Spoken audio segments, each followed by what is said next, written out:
Avant d'ouvrir la parole, permettez-moi de saluer celles et ceux que je n'ai pas encore l'occasion de voir de près ce matin. Alors, se saluer en Église est quelque chose d'important pour moi. Ce n'est pas simplement un acte de civilité, mais c'est en se saluant, je reconnais ta présence, tu reconnais la mienne, et cela signifie qu'ensemble nous allons vivre quelque chose. Le Seigneur dit lui-même, lorsque 2 ou 3 sont réunis en mon nom, je suis au milieu d'eux, il se passe quelque chose, nous allons vivre quelque chose, et ensemble, nous allons ce matin méditer et partager ce bon pain qu'est la parole de Dieu. Je vous invite à 2 lectures ce matin. Vous allez peut-être être surpris, mais je n'en dis pas plus pour l'instant. La première dans l'Évangile selon Matthieu, au chapitre 1er, nous lisons du verset 18 au verset 21. Nous lisons dans la nouvelle version en français courant, qui est peut-être une traduction inhabituelle pour d'aucuns parmi vous. Voici dans quelles circonstances Jésus-Christ est né. Marie, sa mère, était fiancée à Joseph. Mais avant d'habiter ensemble, elle se trouva enceinte par l'action de l'Esprit Saint. Joseph, son fiancé, était un homme droit et ne voulait pas la dénoncer publiquement. Il décida de la renvoyer en secret. Comme il y pensait, un ange du Seigneur lui apparut dans un rêve et lui dit « Joseph, descendant de David, ne crains pas de prendre chez toi Marie, ta femme, car l'enfant qui a été conçu en elle vient de l'Esprit Saint. Elle mettra au monde un fils, et tu l'appelleras Jésus, car il sauvera son peuple de ses péchés. » Une seconde lecture dans le Premier Testament, aussi l'Ancien Testament, dans le livre du Deutéronome, au chapitre 30. Oui, je vous avertis solennellement aujourd'hui. Les cieux et la terre m'en sont témoins. Je place devant toi la vie et la bénédiction d'une part, la mort et la malédiction d'autre part. Choisis donc la vie et tu vivras, toi et ta descendance. Aime le Seigneur ton Dieu. Écoute sa voix. Reste-lui fidèlement attaché, alors tu vivras et passeras de longues années dans le pays que le Seigneur a promis de te donner. Jusqu'ici, la lecture de la parole de Dieu pour ce matin. Vous connaissez tous cette expression qui parle de l'angoisse de l'écrivain devant la page blanche. Que vais-je écrire ? Il y a déjà quelques années qu'il m'arrive de taquiner la chair, et je vous avoue que cette angoisse, je ne l'ai jamais connue alors qu'il m'était donné de préparer une méditation. C'est que l'Esprit Saint nous parle et nous aide en ce travail. Et je voudrais ce matin vous expliquer en quelques mots les raisons qui m'ont amené à choisir ce texte et le thème de la méditation d'aujourd'hui. Il y a quelques semaines, nous avons reçu la visite de notre ancien pasteur, ancien pasteur Jean-Marie Bouillon, certains parmi vous l'ont connu. Et lorsque nous sommes allés lui rendre visite à son domicile quelques jours après, nous étions en train de prendre des nouvelles les uns des autres, et nous avons, mon épouse et moi, nous organisons des réunions de prière tous les mois avec des frères catholiques. Évidemment, la tarte à la crème, nous n'avons pas mangé de tarte à la crème ce jour-là, mais la tarte à la crème est arrivée évidemment sur la table, on a parlé de Marie. Et là-dessus, notre ancien pasteur, qui a plus de 80 ans maintenant, fait une réflexion intéressante, il dit « Mais je n'ai jamais entendu de prédication à propos de Joseph. » Il a une longue activité pastorale derrière lui, il a plus de 80 ans. Là-dessus, mon épouse Nicole me dit « Mais moi non plus, je n'ai jamais entendu de méditation, de prédication à propos de Joseph. » J'ai fait un petit effort de mémoire, je dis « Je n'en ai pas souvenir non plus. » Sur ce fait, mon épouse me dit « Tiens, c'est un bon sujet sur lequel tu pourras un jour prêcher. » Je me suis dit « Chouette, si je suis un jour amené à prêcher durant la période de l'Avent ou lors du culte de Noël, comme c'était le cas l'an dernier, le sujet est tout trouvé. » Rentrant chez moi, ma curiosité spirituelle avait quand même été un petit peu titillée. J'ai ouvert ma Bible, j'ai lu quelques commentaires également. Et finalement, je me suis dit, Joseph, on parle beaucoup de lui dans le temps de l'Avent, on parle beaucoup de lui à Noël, mais c'est un personnage particulièrement inspirant. Et même en ce mois de mai particulièrement caniculaire, on peut aussi parler de Joseph. Pas besoin d'attendre la période de Noël pour le faire. Alors on me dirait, il s'agit là d'une petite anecdote, mais elle trouve sa place dans le message de ce matin. Elle nous montre que le Seigneur pourvoit. Et il agit par son Esprit Saint. Il nous inspire, il nous conduit. Et peut-être parfois par des chemins un petit peu, qui nous semblent un petit peu bizarres, qui nous semblent un petit peu humainement, je dirais vraiment surprenants, comme Marie qui se retrouve enceinte sans avoir connu d'homme au préalable. Ça peut paraître humainement tout à fait surprenant. Eh bien, le Seigneur peut employer des moyens un peu surprenants parfois pour nous dire quelque chose. Oui, Joseph est un personnage particulièrement inspirant pour nous, chrétiens. Et je voudrais ce matin relever 4 points qui me semblent importants de mettre en exergue. Le premier point est que Joseph est tout simplement un simple artisan. Ce n'est pas un grand théologien, comme le dit la parole, un docteur de la loi. Ce n'est pas non plus quelqu'un qui va remplir des stades avec des milliers de personnes qui va annoncer l'évangile, va essayer de les convertir. Non, Joseph est un simple petit artisan charpentier de son état. Et en fin de compte, ça nous ramène à nous-mêmes. Nous aussi, nous sommes de simples, pour la grande majorité d'entre nous en tout cas, de simples chrétiens lambda.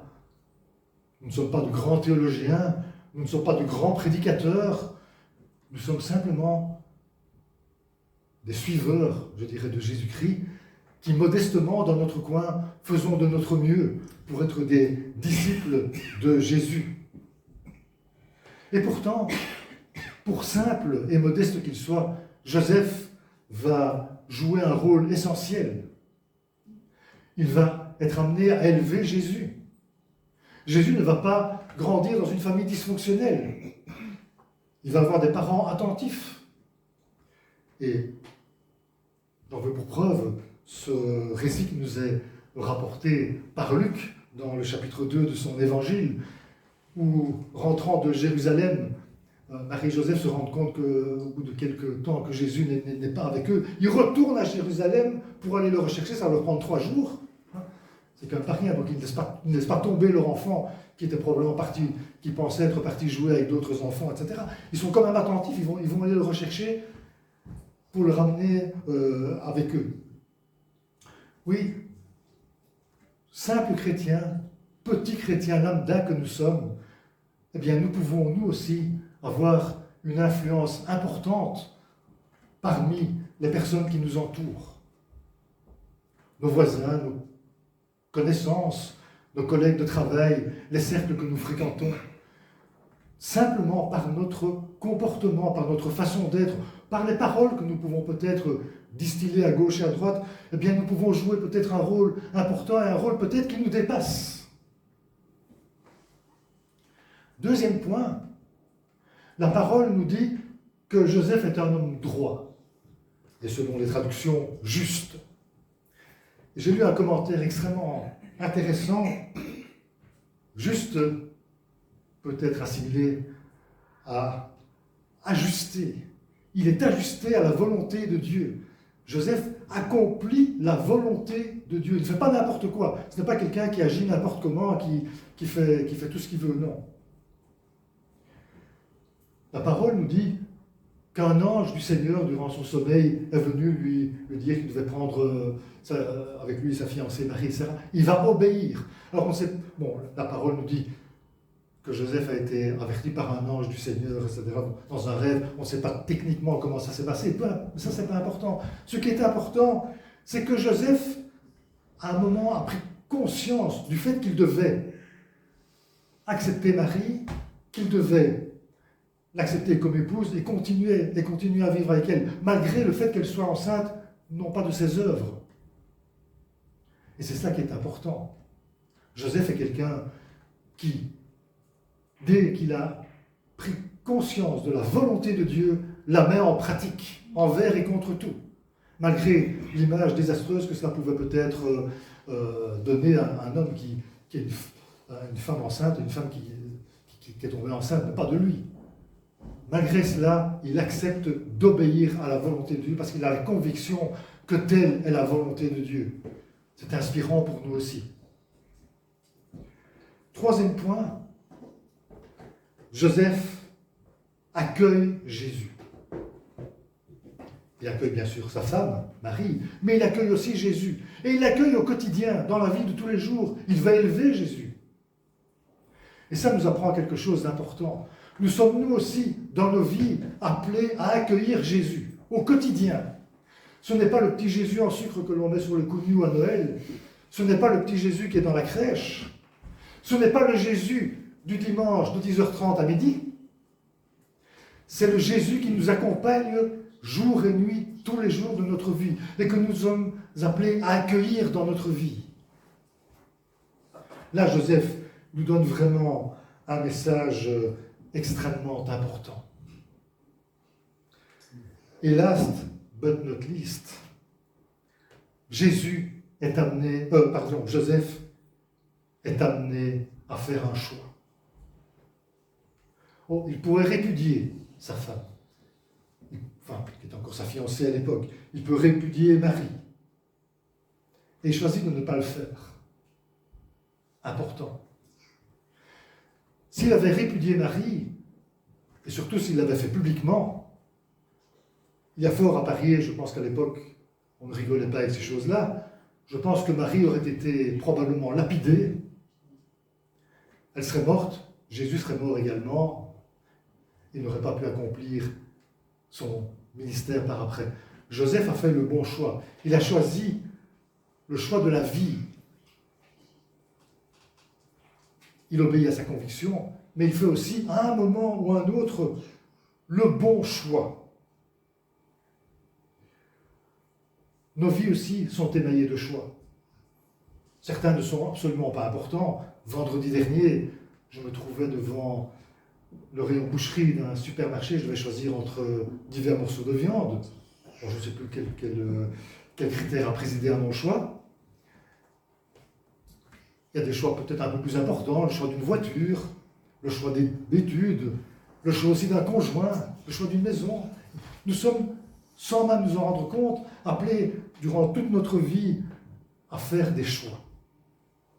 Il est important que les choix qui ont une réelle importance pour notre vie, nous les fassions en nous laissant conduire par le Saint-Esprit. Certains disent le souffle, c'est un mot que j'aime beaucoup, le souffle de l'Esprit qui vient nous parler, qui nous guide et qui nous dit quelle direction prendre. Si je regarde à ma propre vie, les erreurs que j'ai pu commettre à un moment ou à un autre, c'est peut-être parce que je ne me suis pas laissé suffisamment, voire même pas du tout à certains moments, conduire par le souffle de l'Esprit. Et là, on part dans des directions qui ne sont peut-être pas les bonnes. On peut retirer le peut-être. Oui, frères et sœurs, Joseph a fait le choix de la vie. Et la vie, ce n'est pas que le manger, le boire, le respirer et tout ce qu'il y a de matériel. Joseph a fait le choix de la vie, une vie pleine, une vie riche en bénédictions. Oui, Joseph est pour nous un personnage, certes modeste, on ne parle pas de lui à longueur de page dans la Bible, mais un personnage pour nous ô combien inspirant. Tout comme lui, sachons rester à notre place, fût-elle modeste. Peut-être est-ce là que nous serons le plus efficaces au service de notre Seigneur. Tout comme Joseph, laissons-nous inspirer par ce que le Seigneur nous demande, par ce qu'il attend de nous, personnellement. Mettons-nous pour cela à son écoute. Et pour ce faire, accueillons aussi Jésus dans notre vie. Je dirais même plus, accueillons-le dans notre quotidien, à tous les moments de notre vie. Accueillons Jésus, adressons-nous à lui, écoutons-le. Même si sa présence aujourd'hui n'est plus physique, elle est spirituelle, mais Jésus est là, qui nous accompagne, qui chemine avec nous. Et nous pouvons nous adresser à lui dans notre quotidien, dans nos moments de joie, dans nos moments de félicité, mais aussi dans nos moments d'épreuve, dans nos traversées de désert. Et enfin, tout comme Anna ce matin, osons faire le bon choix au bon moment. Et je vais peut-être maintenant un peu m'adresser à Anna, à toute l'Assemblée aussi. Il y a quelques semaines, lors d'un partage biblique, je ne peux pas peut-être reprendre tes mots exactement tels que tu les as prononcés, mais en substance, c'est ce que tu nous as dit. Je me trouve à l'aube de ma vie d'adulte et je souhaite construire ma vie sur des bases solides. Amen. Anna, tu as fait le bon choix. Amen. Peut-être, en quittant ce lieu, pourrions-nous prendre ce passage du Deutéronome comme mot d'ordre. Joseph l'a peut-être fait à son insu, inspiré par le souffle de l'Esprit Saint, durant son sommeil, mais nous, faisons-le consciemment, faisons-le résolument. Je place devant toi la vie et la bénédiction d'une part, la mort et la malédiction d'autre part. Choisis donc la vie et tu vivras.